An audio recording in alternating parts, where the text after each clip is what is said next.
Good morning, good afternoon, good evening from wherever you are listening to us. My name is Jacqueline Asimwe and I am hosting Footprints, a podcast of and about our senior citizens, their journeys, their stories, their highs, their lows, and their advice. We are very pleased to have you on Footprints today. My life is a waiting where one can be arrested and go to prison. We are in bedroom sleeper. And at one time, become a member of parliament and a minister. One time a minister. One time a student at Edinburgh University. One time here, that kind of business. And that's the life of most of us. Most of you people. So that's how this title came about.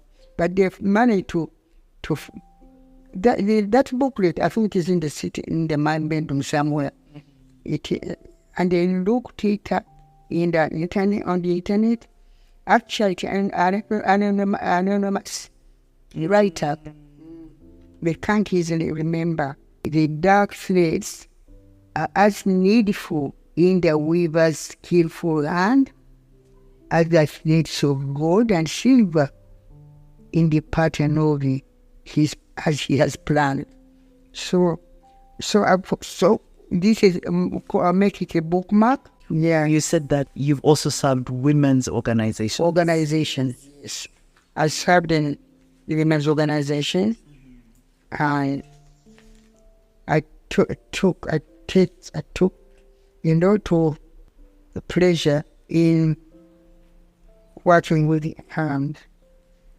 WANET, Uganda Council in particular. I also did an award by I don't know how this happened. I can never understand. One day, a secretary called me and said, "Ma'am, there's a meeting at the Sheraton at Sheraton. Said that there's a meeting and you're supposed to be there." Said, "What is the subject?" "No, you're going to be awarded." And she said, "Tribute Noble Justice, Lifetime Achievement." To my great surprise, and it was Cecily O'Gwar and myself, and other women, yes, who were awarded. I was also given the ICC. Here, I was among those who supervised the election of 2016 with all these ladies. Yes. As a joint chief guest, I don't know how Joyce Impan and myself were appointed to the third to the elections of the 2016 general election, even officiated event officiated by the Swedish ambassador. Here, this was in a hotel, and this is Joyce Impan, and this is me. Here's Mrs. Janet Mukwaya giving me an award of the ICC. And this one is very interesting. It's actually a surprise because there's also one of the ladies who got this award. She had just been appointed justice, but her daughter, she had gone to receive to be just Bossa. Solomon Bossa. In Geneva, where she had just been appointed a judge in the ICC, whatever, what do you call it? ICU, whatever. I can't remember. And then papered Pepperdine University in America. I don't know how my name was given there. Yes. To give an award, to be given an award. This is Cecilia Well. This is me. This is Mrs. Sorome Busa's daughter, who was there on her behalf before she was not there. And this is Katurevi. Yes, the former Chief Justice. Chief Justice. Yes. And the ambassador of America. And Mama Museveni, who was the main chief guest. So these are some of the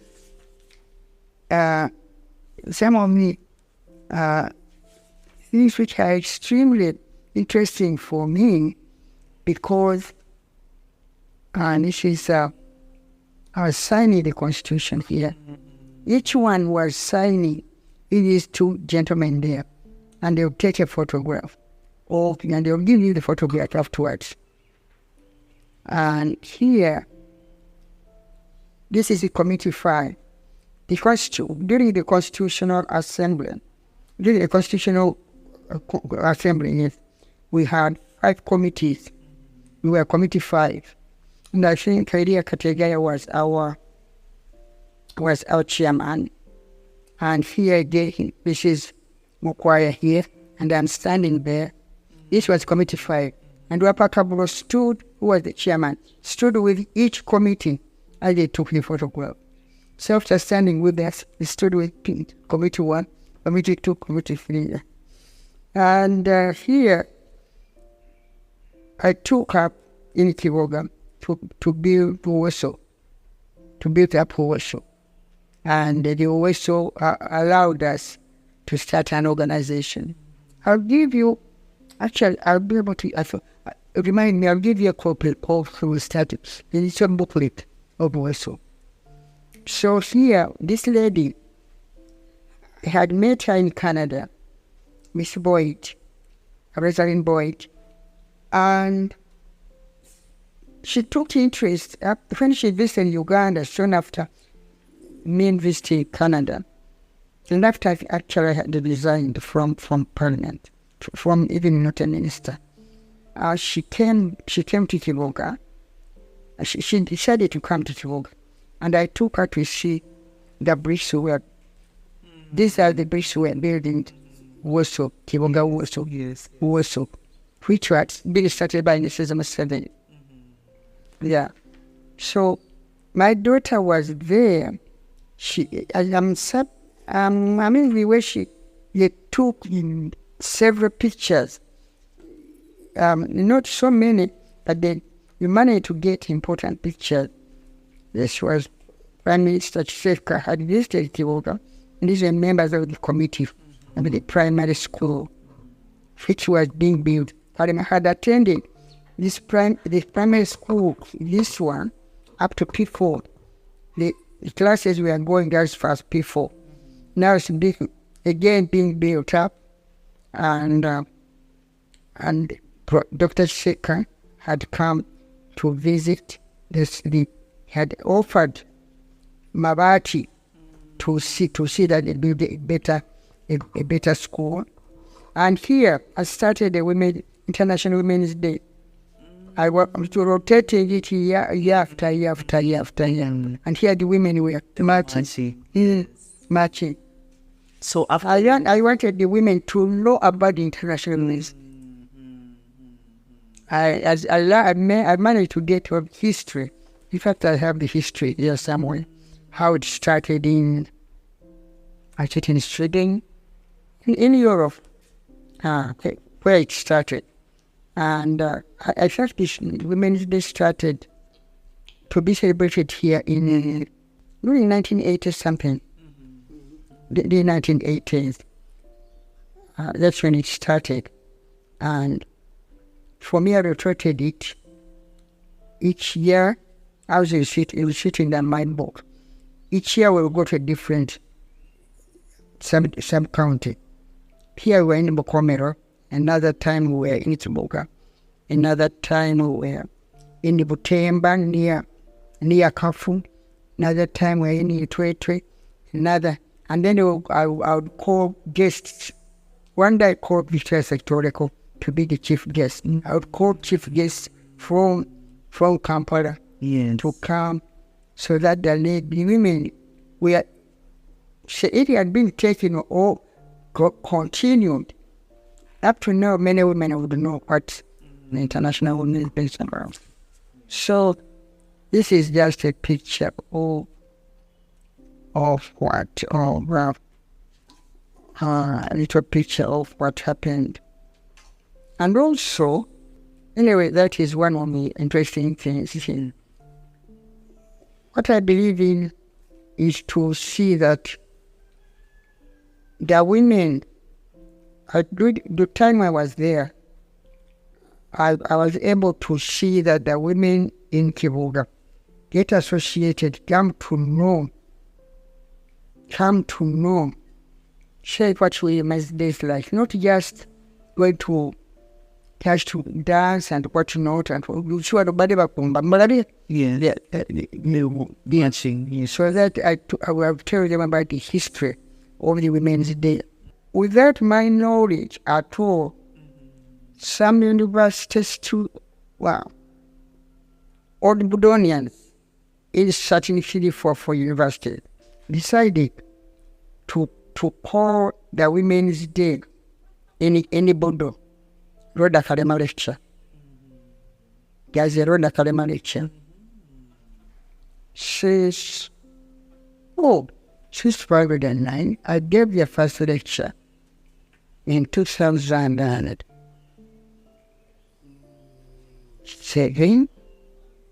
And then I asked Jen from CC to give the second lecture. In 2009, I was in England. I was not here. Jen from CC gave the second lecture in 2000. And I think my daughter, this one, gave me third lecture. That's glad. And now we find people to give the lecture. Okay. You give lecture every it's March. And Rhoda, as we come to the end, so I've heard you say that from public service, you then went to look after your two big families, from your paternal side, and then where you were married. Then you also were involved a lot with the women's movement, but also building Chivoga, where you came from, and doing very many projects there. Chivoga made. So you started Scripture Union in Chivoga. It's a branch of Scripture. Scripture itself started in 1968. Yeah. Our listeners, Rhoda has just showed me a letter that was written to her quite a while ago, and you can tell from the yellow pages how old it is. And it says, "Dear grandmother, how are you these days? For me, I am okay in studies. I revise books and so on. How is the work you have done, and how are the people you work with? Are they okay? Dear grandmother, let me end here. Let me greet the people at home, for example." And then he lists the people that he wants to. His mother. Yes. And my gentleman called Apollo Mwesige. But you can tell that it's really old, and Rhoda has kept it up to this point. And Rhoda, that is what we are trying to do with this podcast, is to say, because records are important, because history is important. And so much attached to records. How do we keep a record? And being attached to records is how I managed to get that poem. I can find it somewhere, but that poem, or my image is but a wedding. My image is but a wedding. Yes. That something I see and I find it interesting. I keep it. I keep records. Yes. And I believe if records, history, that's why I feel, I remember, you may know, was he back or whatever, I can't remember his name right now, who said, if you don't know where you come from, you never know where you were. So, you never know where you were. And back, either back or someone, a different writer, who said one must know where you have come from. And history, that's why I feel very sad about the government belittling arts teachers because they keep the history. Science is fine. You can see an aeroplane. The other day, I was coming from Nairobi. I saw the quarter aircraft. I think it's from here to over the third house over there. So big, I said, God, how can really you give people such power and intelligence to create this massive machine to carry 500 people in the air for hours? Mm-hmm. It carries fuel, maybe fuel is light, but water in the toilets, and the food, and the luggage. How or not? Definitely, science is great. What we hear by Russia and this and Ukraine and this, as we see on the radio, the fighting and the killing of them here and there. All of these bombs traveling in a few minutes to America, a few minutes to where and here, to kill here and there, within a few minutes. All that is fine. But then, if there's no history, then we don't know where we are. That's why I believe, history is as important. Different but important. Different but equal. Yeah. Great. History and science, arts and science, different But equal. but equally important, equally useful. That's what I would like to tell the government. Different but equal. Both equal, different purposes, but equally important. Equally important. And I think we're going to end it there so that we wrap it up and then we can see is to go and pick up our children from school. Keep records, people. Keep records. History is important. After you do a job, there is service to do. Rhoda, thank you so much for your time. Listeners, thank you so much for listening to us today. And until we bring you another guest, it is bye-bye for now.